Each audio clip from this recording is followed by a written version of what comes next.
What I love about Michael Myers is that there's no reason for him being that way. Purely and simply evil. He has no personality. He is just the shape. There's nothing there. It's just kill. The masterstroke is people being so seduced by the question of why is he evil? Michael? That's the scariest thing, is when you can't explain it. Michael just wants fucking chaos. He's gonna fucking spill blood on your streets. He is a great white shark. That's what's scary about it. You can't sit and have a conversation with Michael Myers. He's just gonna kill you. So many things went right to make it the phenomenon it is, and one of the main ones is the mask itself. It was just something so different and unique. It is kind of a blank slate. It looks human, but that's not human. And there's a coldness there, and there's no emotion. That gives the audience the freedom to just run wild with their imagination. Nick Castle in that mask, it was the perfect storm. I mean, they knew what they were doing, but they had no idea what it would become. It's just like lightning in a bottle. This is going to scare everybody for the next 40 years.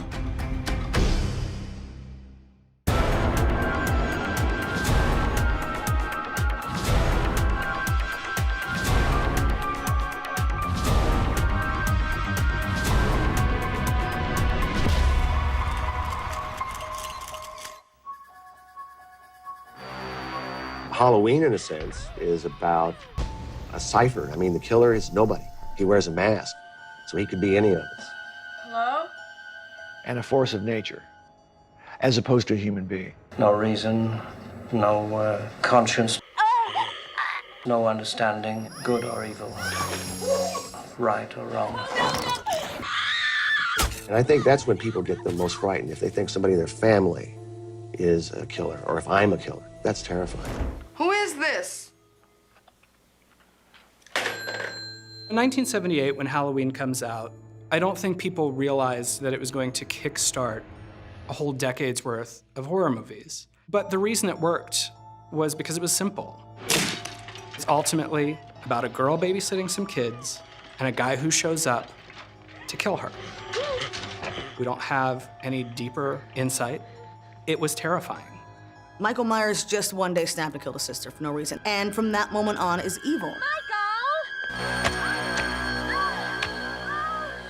Michael just had this inhuman quality. There is no rhyme or reason to his murder spree. John and Deborah created this killer that no one had ever seen before, where a unknowable, unkillable evil can just be set loose on a small town and wreak havoc. What's the boogeyman? As a matter of fact, it was. I wanted the audience not to know whether he was human or supernatural. And he had no character. He was blank. He was simply evil. It's what you don't know about, what you can't see. It's out there. He's like the wind. He's out there. He's gonna get you. He literally was a child that murdered his sister. And that's already a horrifying premise, that a child could murder anyone, let alone a family member. And so we have this kid that grows up completely emotionless. What's unique about Michael Myers that I related to and I thought was really great, and it continues to this day, is he's a blank canvas, so to speak. He's a blank screen that you project onto what your fears are, or what you think he is, or what you think he looks like under that mask, or the motivation behind why he is who he is and why he does what he does. It wasn't called Michael Myers, he was called The Shape.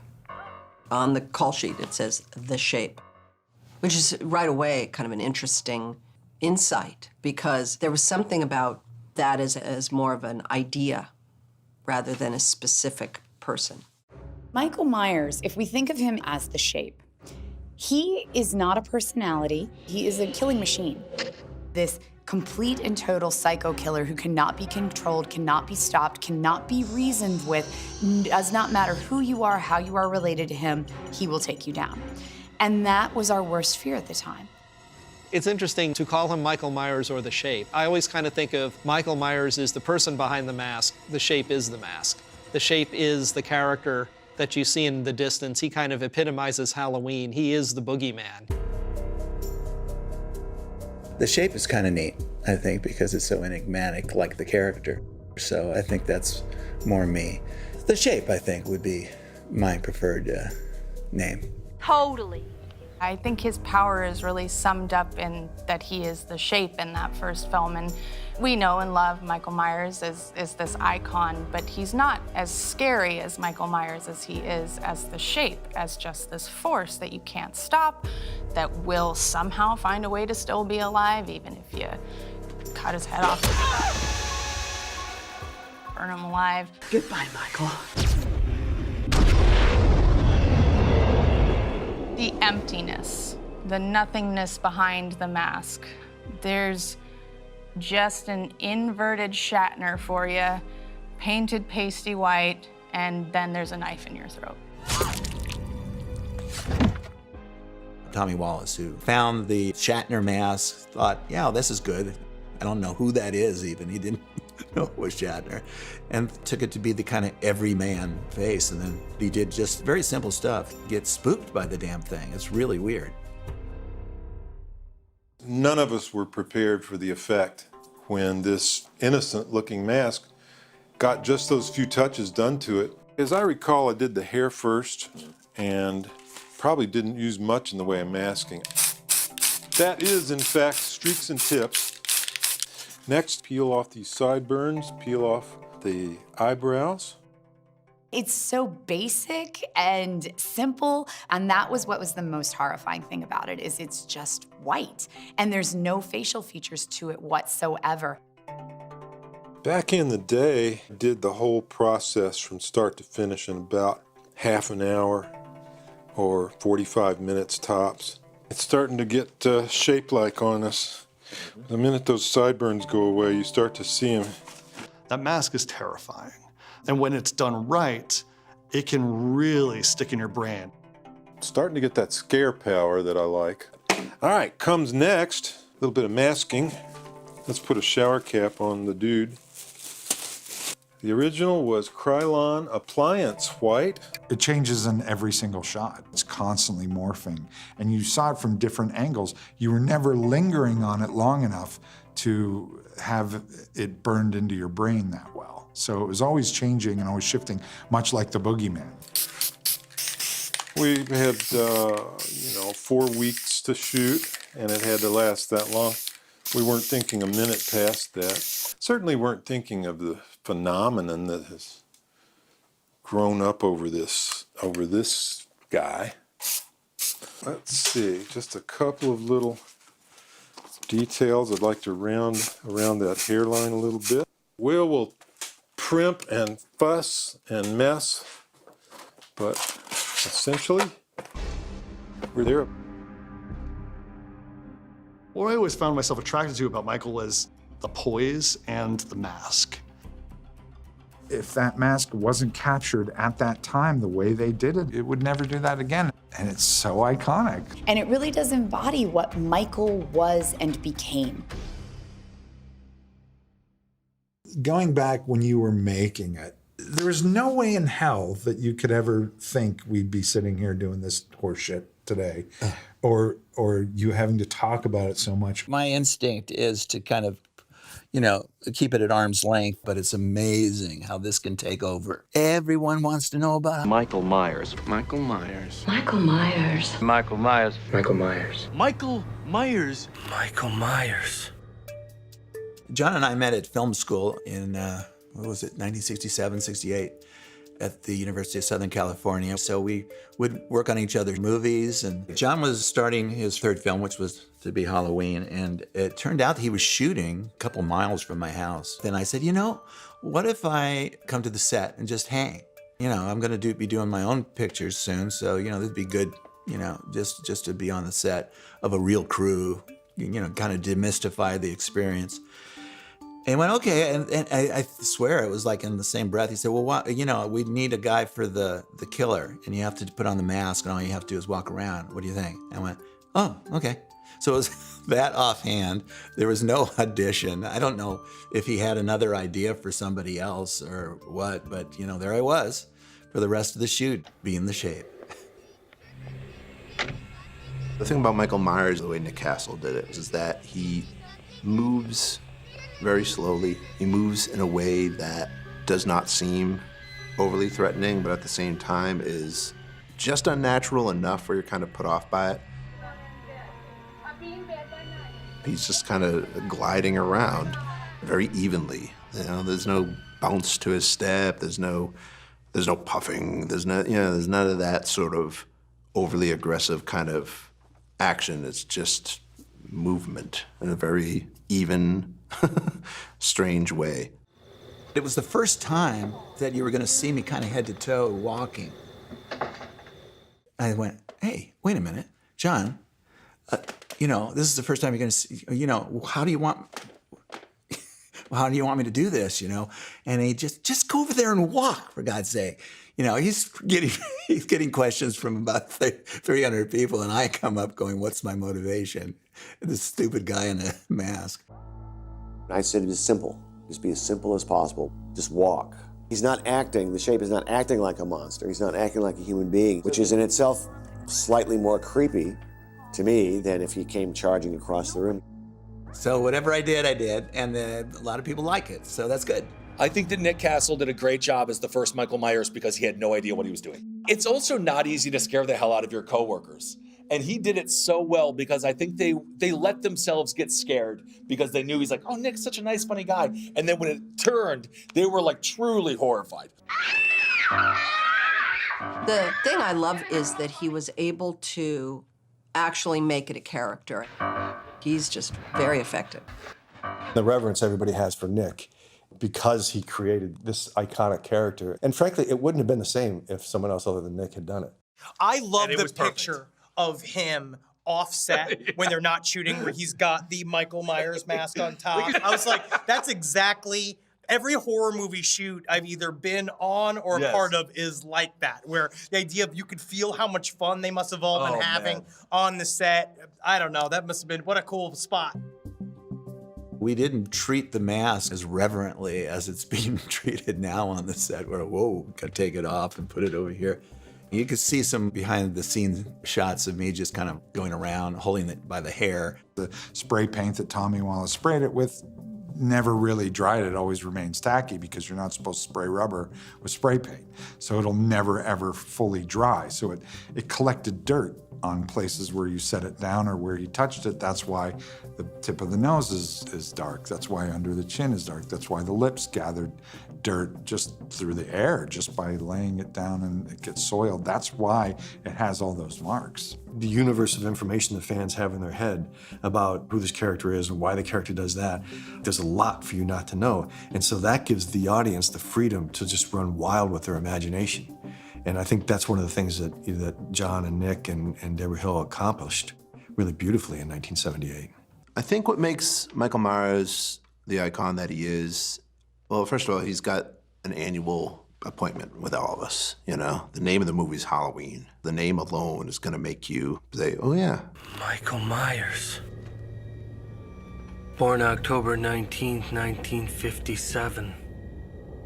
Killed his older sister October 31st, 1963. Now he's back.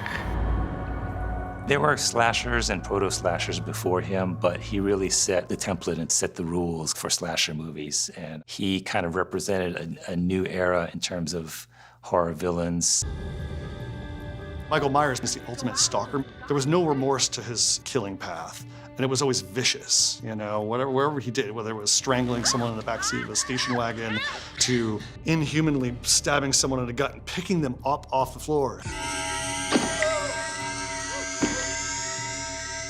Have you ever tried that? It's really hard. He's got a lot of strength to him. Part of what makes Michael especially effective is how anonymous he is. He kind of blends into the darkness of Halloween. Michael Myers bides his time. He doesn't smash through doors. You know, he doesn't slam doors like Leatherface does. He watches from afar. If there's something he likes, he'll keep an eye on it. He'll check in. He checks in on Laurie, you know. And when he's ready to strike, he does. And he does so quietly.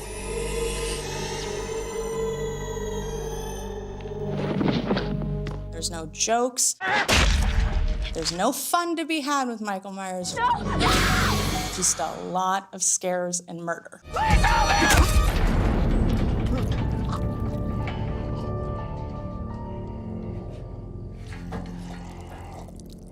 We wouldn't be talking about these figures if they hadn't become pop culture icons. They became pop culture icons, I think, because the first films were truly scary. The original Halloween is, simply put, a better film than any Friday the 13th, any Nightmare.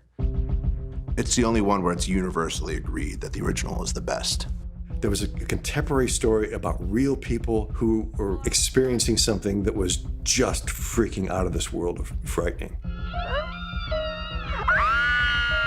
I just knew like it was a game changer.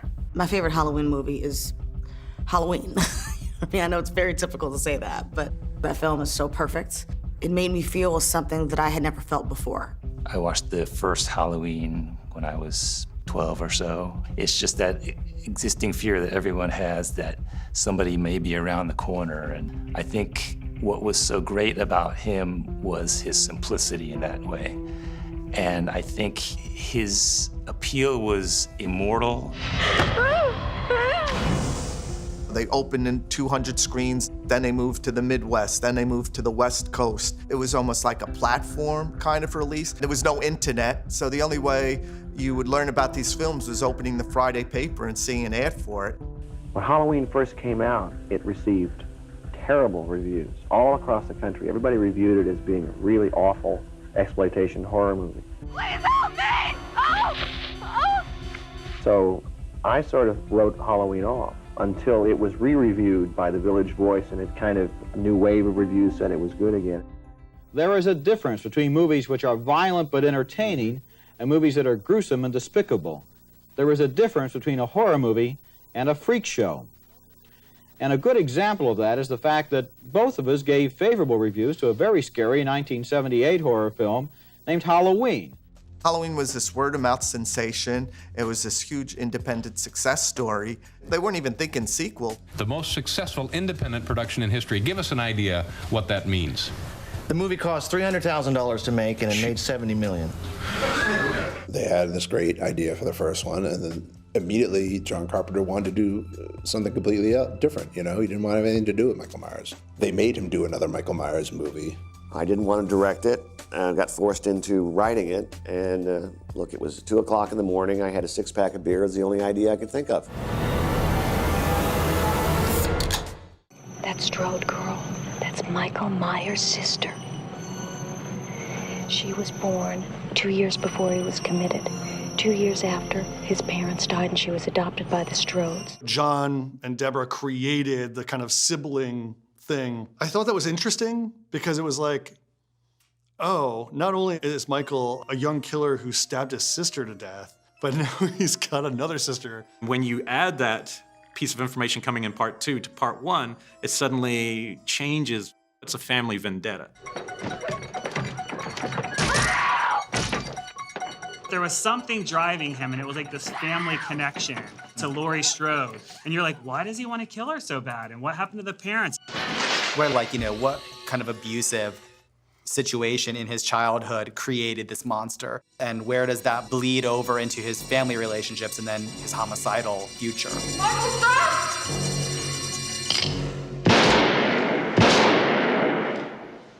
Some reason he is drawn to kill his all existing family. Now, that creates a new through line, so cool. so it works. If the Halloween franchise was going to keep moving forward, it was going to be anthological in nature. Each subsequent film was going to just take place around Halloween or be a Halloween story. Thus, Season of the Witch was born. 4 days to Halloween. Turn that down. 4 days to Halloween. Michael wasn't in it. I mean, he is in it. You see him in a commercial on TV. But again, I mean, like, I'm also trying to put myself in John and Deborah's shoes after Michael is shot in the face and burned alive. How do you bring him back for 3? What's the matter? Don't you have any Halloween spirit? The fans, when the film came out, completely rejected it. Part 3 is relevant because it tells us unequivocally that we, as the audience, are the ones running this franchise. We are the ones who keep them alive. Because it is that passion and disappointment that people rented that film, including me at the time, hated it. Stop it! Stop it! Stop it! Stop it! Stop it! Stop it! Stop it! That backlash cemented Michael's place in the horror canon and horror history, I think. Now it's become kind of like this novelty item, this cult classic. In some ways, like a horror sequel is a bit like a cover song. It's like, I Want to Hold Your Hand by the Beatles is Halloween. I Want to Hold Your Hand by the Rolling Stones is Halloween 2. And Halloween 3 is done by Yoko Ono. I've seen enough. Let's get out of here. I can't see anybody taking that kind of swing today, where we had this mega successful movie with this very cool killer. Let's drop him entirely and do something else. They were like, all right, well, maybe we'll have an icon down the road. You should find it quite interesting. You have Halloween 3, and then they course correct, and it's like, this is about Michael Myers and Michael Myers killing people.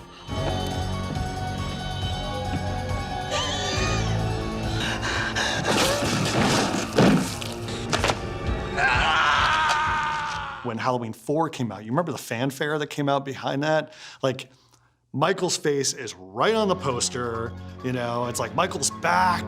Now, Michael Myers has come home. He has returned for one more night of unholy terror. Michael! They knew what they were doing. They had to get the fans back into the theaters. The movie is literally called The Return of Michael Myers, just in case you didn't know. In the original Halloween, we have the shape. And it does not become Michael Myers technically until the second one, and as we move further in the series, they realize that that's what everybody identifies with. That's what everybody loves. He becomes Michael Myers. That's when he gets a name. He stops just being the shape, and he moves into Michael Myers territory, and we identify him as a name and a backstory and an ever-evolving mask. Help me! It was Halloween 4 where the studio pushed them to give more blood. One of the strongest selling points for me for the original was Carpenter not needing any of that in order to scare the audience. By the time you get to Halloween 4 and 5, they start creating this really silly backstory, and then they introduce his niece. In Halloween 5, Danielle Harris returns as Michael Myers' young niece, Jamie, who is still trying to find a way to escape from the boogeyman. Michael's always going after the family member for some reason. I guess he doesn't like his relatives for some, So he just gets so far away from simply a scary guy in a mask who kills you for no reason. There's all this plot and layers. So it gets more complicated, as it goes along. Giving him a mythology kind of negates what is special and scary about him. It made him less scary to make him this kind of concrete product of whatever it was, instead of just the spirit of Halloween out to get you. I think really diluted what was scary and impactful about him. Uncle Michael, please don't hurt me.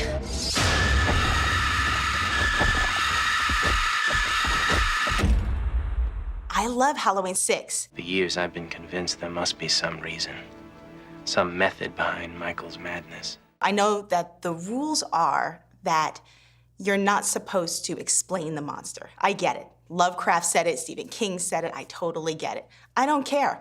I like it if the monster is involved with cults. When horror can lean into that, when they can tap into that, I'm into it. I dig it. The Thorn trilogy of Halloween movies is explained in 6 that Michael is powered by an ancient cult, but this ancient cult worships this folk magic and these symbols and understanding what these symbols mean. The Thorn symbol is actually a constellation of stars that appears from time to time on Halloween night. Whenever it appears, he appears. The Curse of Thorn is inflicted on Michael Myers, who returns for almost every Halloween sequel except for 3 to do the bidding of this particular cult. When you get to 6, and then there's this business about a cult and these weird tattoos, and it just became absurd. They felt a need to explain the unexplainable, and that's what was so scary about the character in the first film, is that Michael Myers is a force of nature. God, he's coming. It's literally the only film franchise in history that has become a choose-your-own adventure. You can choose just to watch the first movie, and it's a completist film. You can carry that adventure into part 2 because it's the same night. You could go 1, 2, H2O. Halloween H2O revitalized the franchise. It was a box office hit. Also, it came about during the teen horror cycle, so it was like a perfect fit for that. But bringing back Jamie Lee Curtis was perfect too because she got the closure I think we all wanted her to get. Look, I know today is the day, but I think... Oh, really? What day is that, John? Halloween. Oh, I hadn't noticed. I think it's actually a very solid story in terms of catching up with Laurie Strode and what's happened to her. And it kind of continues stylistically the way the first 2 films looked and felt. We see our first big reboot happen with Halloween H2O, which happened when I was a teenager. And I remember being so excited about that one. And holy crap, Jamie Lee Curtis is in it again. This is gonna be epic. Obviously, they did lots of sequels without her, which were not nearly as successful. And I think what really sparked people's interest is this is the original star of the Halloween franchise, who has since gone on to become a major star in movies in general, now coming back to where it all began. I mean, it's no accident that Halloween H20 was the most successful of the first round of Halloween sequels, and I think that was really the appeal, seeing Jamie Lee Curtis come back to confront him.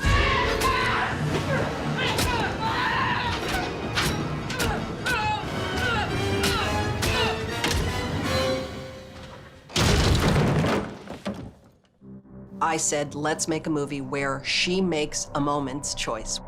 I'm willing to fight for my life because to live another minute in fear is no life, and I'd rather die. And let's frickin' end it. When Jamie Lee comes back for a Halloween film, it just raises the bar so much in terms of our excitement as fans and the mainstream world's interest as far as like legitimizing the film. I think Halloween H2O was actually a really entertaining movie and brought back key characters to that narrative and brought back what was the only through line they've ever had, which was between him and Laurie. This thing that was manufactured after the fact, but is still what the people want. Who was that?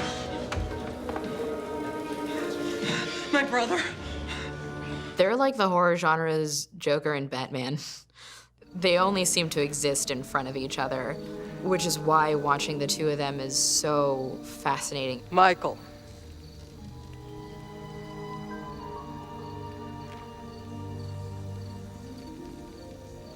It feels almost like a Greek odyssey where you need to see the ending of these 2.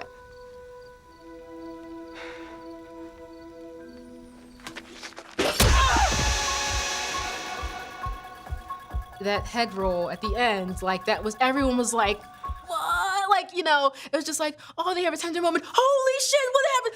Like, you know, I think a lot of us, including myself, were jazzed about that. Like, that was just perfect. It should have just been done, but they retconned it so bad. I think that part of why The Shape is so terrifying is he's this dark mirror to Laurie, who is so desiring to save herself, to save others, to protect, to shelter, to care for. You know, she is that good person who you would want to be the one to face down this god-awful force of evil. I'll see you in hell.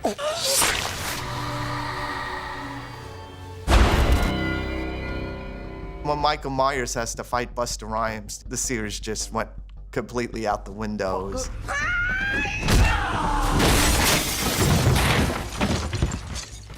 I didn't think Michael Myers would be able to recover from getting kung fu kicked by Busta Rhymes in Halloween Resurrection. Yeah, not many people do. It had no validity anymore.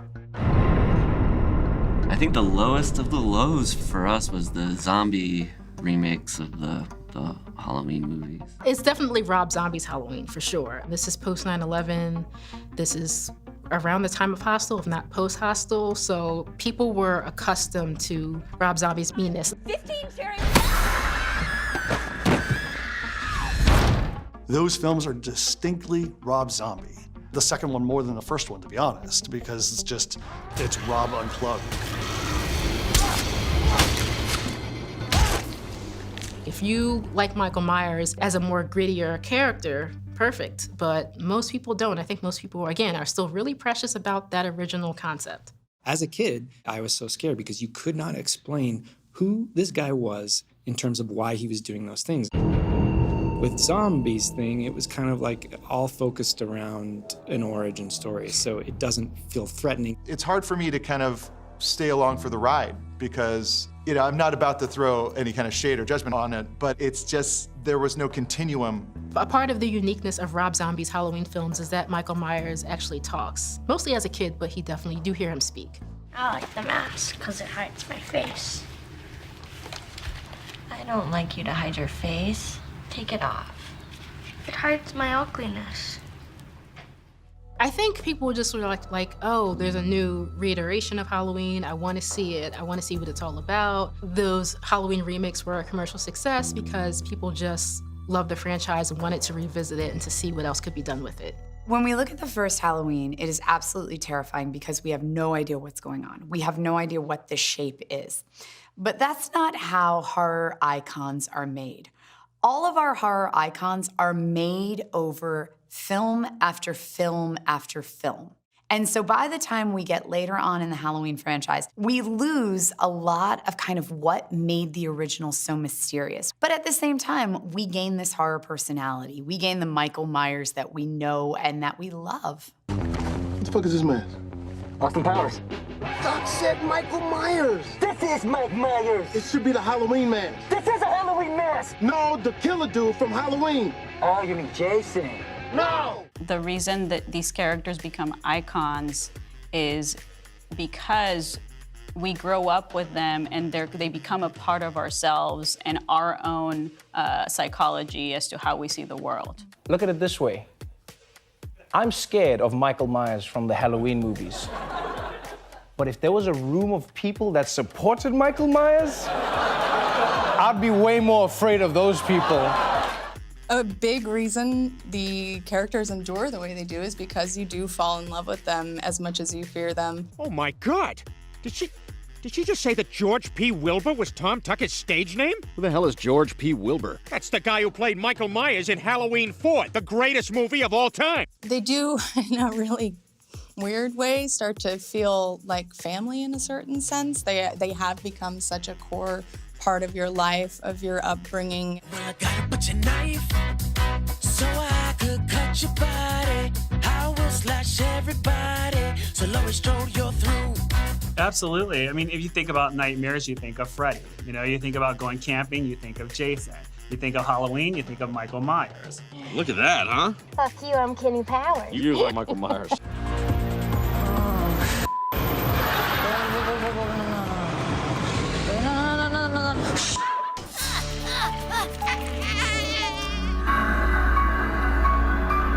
That guy will never go away from me. He was there as early as I have memories, and he's gonna probably the last thing I see or think on my deathbed. It better be my wife or my cat, but it's gonna probably be Michael Aubrey Myers. Holy shit, you should have seen the look on your faces. I still get palpitations when I see Michael standing behind that hedge, when I see him standing behind Annie, when I see him standing behind the laundry. All he has to do is stand there, and it gets me. It terrifies me. It has the same effect on my nervous system year after year after year. Now, you can see things like Blumhouse remaking it in this quality way with this huge budget, and they're doing a good job of it. That, to me, I thought it was exciting because, yeah, okay, it might make something that we felt covetous about, you know, might take that and open that up to more people, but it also makes the whole thing bigger. It makes more horror for us all to enjoy. Happy Halloween, Michael. Taking a horror icon like Michael Myers and rejuvenating him after 40 years, there's a lot of challenges that come with that. There's a lot of expectations that come with that as well. David Gordon Green, when he first came into us to talk about rebooting Halloween, there was a couple of wild ideas that were thrown around. David went off and came back to us with the idea of throwing everything out the window except for that first film. That really sunk its teeth into society and film history and just laid the groundwork for who Michael Myers was. You don't believe in the boogeyman? I believe in Michael Myers, a deranged serial killer, but The boogeyman. No. Well, you should. When David and Danny were kind of crafting the story, I had to kind of keep reminding and keep them on the track of Michael doesn't want anything. He just wants fucking chaos. He wants to kill. That's his only thing. The fans came to the table wanting a lot of things that they picked up throughout that franchise, but we had to keep reminding them, no, we are living in John Carpenter's world. He only knows how to keep moving and to keep killing.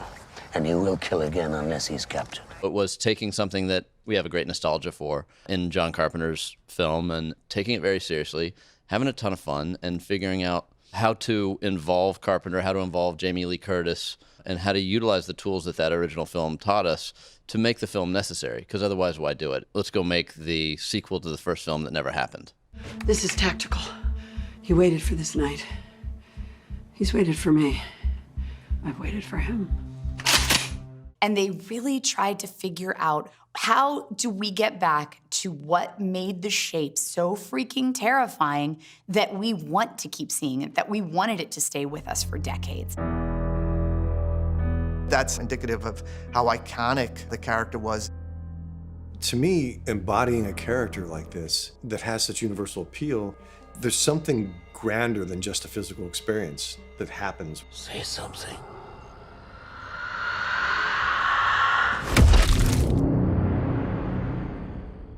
I breathe into it. So I literally take a deep breath, very undiscernible probably to people around me, but I breathe it in and then it's on. Like it's alive, and it stays alive until I breathe it out. I do not and have not ever put that mask on other than when I work. It's just not going to happen, because whatever that is that happens inside me when I put that mask on, it's a sacred place. When that mask goes on, something happens to me. You feel it, don't you, Michael? You feel the mask. It's a part of you.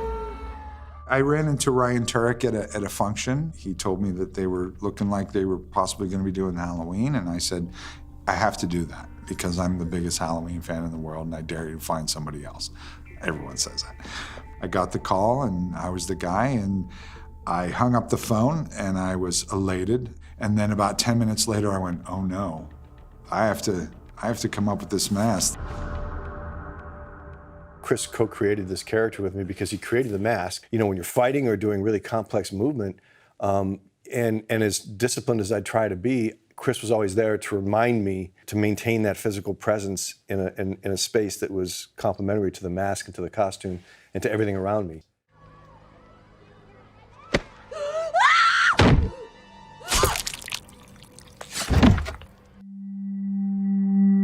I really wanted there to at least be all the landmarks of the original mask and the silhouette. The specific shape of the hairline, specific shape of the nose, the points on the lips, the chin, you know, the little jowls here, the creases within the cheeks, the angle of the eyes. All those things are imperative to Michael. Droop the eyes a little bit to give it more of a tragic kind of tragedy face, almost a sadness. I really wanted to do that, and David responded to it too. You can't take out his eyes altogether, but you have to see glimpses of his eyes in there, and that's a huge point with Michael Myers. There's something about looking into his dead eyes where you really see the world, don't you? I'm frightened, just sitting next to this person. What was interesting in the course of making Halloween 2018 was just how much of a character it is in its own right. The very first time Chris put the mask on me, there was a collective guttural, oh, like everybody just had the same guttural sound that came out of it. For me, it was like the connecting of a circuit. So for me, that's a part of the energy of creating the shape. It was about satisfying fans, and I'm a fan. And so first and foremost, I approach everything I do as a fan. I was terribly nervous to meet you at first. Really? When you were coming in the You trailer. thought I was going to stab you? Or? I just thought you might be a dick. Oh, that's true. No, I'm kidding. We kept saying, God, I hope we get to inhabit the same scene, because it'll be a true passing of the torch. Like this is going to be a baton, handoff. David didn't exactly know at the time. He knew he wanted me in it, but he had me all ready to go for the closet scene. Oh, I didn't even realize I that. was there with the thing on and ready to go, and okay, when are you putting me in? And they went, cut, wrap, and I'm going, When we find out what we're doing, we're like, oh man, this is so perfect. This is just so freaking perfect that we get to inhabit the very same scene. which was the one that we eventually shot. But it was kind of thematic because it was the first time Laurie sees the shape in the movie.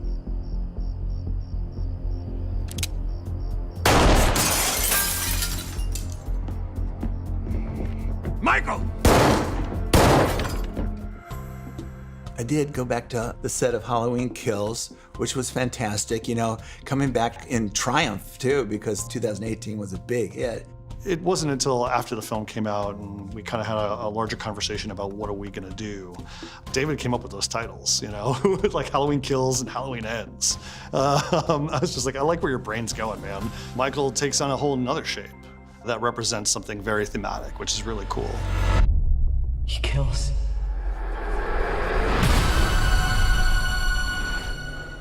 I love larger-than-life characters that can't be stopped, that are moved by some other force that's compelling them to do horrible or great things. I just love it. I love it. You know, it's Halloween. I guess everyone's entitled to one good scare, huh? Anytime you go back to Halloween, they still have some capacity to like scare. And I think if they didn't, then people wouldn't want to go back to them. But I think it's also just like you fall in love with your captor a bit and have no choice in the matter. Michael Myers never goes away. He's always gonna be that thing you kind of think you see out of the corner of your eye. The noise you hear in the middle of the night. Come on now. You think, what's going on? It feels like that ghost tale that your brother tells you. I heard that on Halloween night, the boogeyman sneaks out and attacks kids who don't believe. It is something that we relate to. You know what, Tommy? That is true. He likes to eat little boys like you. Michael Myers wasn't made in a lab. It wasn't made in a studio. It was made in the world. And I think that horror fans love that, and they cherish it. There's a new generation of people that are into Michael Myers. Like, I see really young kids. There's a 10-year-old kid I saw recently with a Michael Myers mask, and his parents were real supportive of him. I'm like, where was that when I was 10 years old? But the parents were like, oh, he loves Michael Myers. Look at his knife. Isn't it really cool? I look at it and I pinch myself and I kind of remind myself of that photo where it's me opening up the Halloween Criterion Laserdisc and I'm like, oh my God, this is amazing. It's very surreal. This is why I do what I do. That's what inspired me. And like everybody had their Halloween story. Of course, this guy is the Halloween story. You know what I mean? You're the OG. It's interesting. I did the movie in 1978. Then I had really nothing to do with any of these things until 2018. It's pretty phenomenal and surprising, really, to me, that the character has had this longevity and that it goes from generation to generation.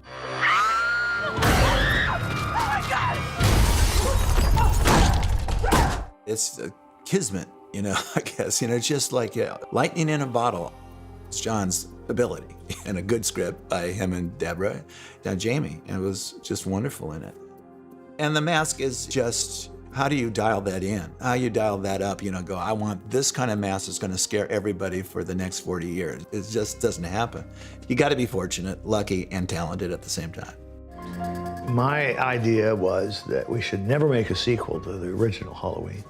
No story left. There was nothing left to say. Boy, was I wrong, huh?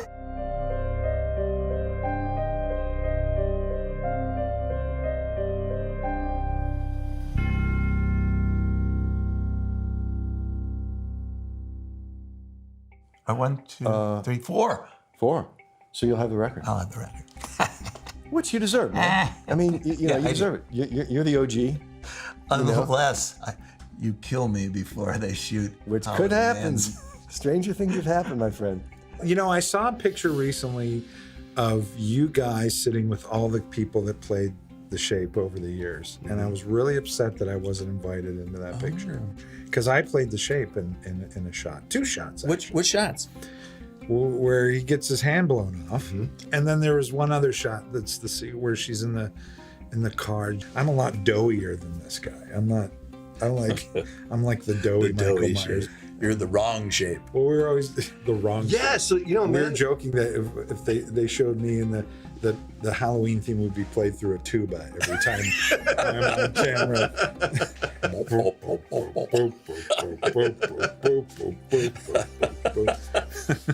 That's hilarious.